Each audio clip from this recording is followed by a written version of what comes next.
So from tracking the spread of the flu virus to improving resource allocation and disease relief responses, innovative strategies using social media have proven useful in multiple public health applications.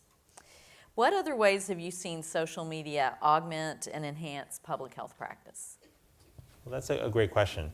Well, the good news about today is that social media has become more than just one platform. It's become multiple platforms that we can use for different purposes. And I'll say that this has, I think, been a very exciting development in the world of communications because it's given us more avenues through which to reach people, to reach different types of people, to target messages. In our office, we've used social media a fair amount, a variety of platforms, in fact, from Twitter to Facebook to Instagram, Tumblr. We've used many platforms to get messages out to people around public health. But we've also used it as a way to amplify messages with partners. Like 30 years ago, it wasn't so easy to do the equivalent of a retweet and get your message out to a huge number of people with a partner in just one click. But now, in 2016, it's easier to do. And so to me, this makes it even more important that we build a group of partners, both traditional and non-traditional partners, who can help us bring important public health messages to as many people as possible. And this is part of our larger effort.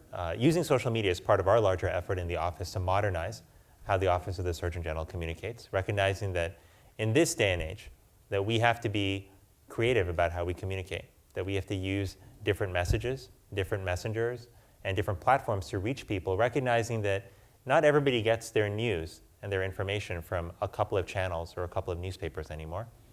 Those days are behind us. So I think social media has an important role to play in that kind of communication. And I'll say that we're seeing what it's like now. We don't know what platforms will develop or emerge in the next year or two. And so this is actually why I think it's really important for public health folks and for healthcare practitioners to understand the power of social media, because it's a powerful tool for communication. And whether we like it or not, whether we recognize it or not, our job as medical and public health leaders is to communicate, whether that's communicating to one person that you're caring for in your office, or whether that's communicating to a whole department that you might lead, or to an entire country if you're in a role where that's your job, as is the case with me.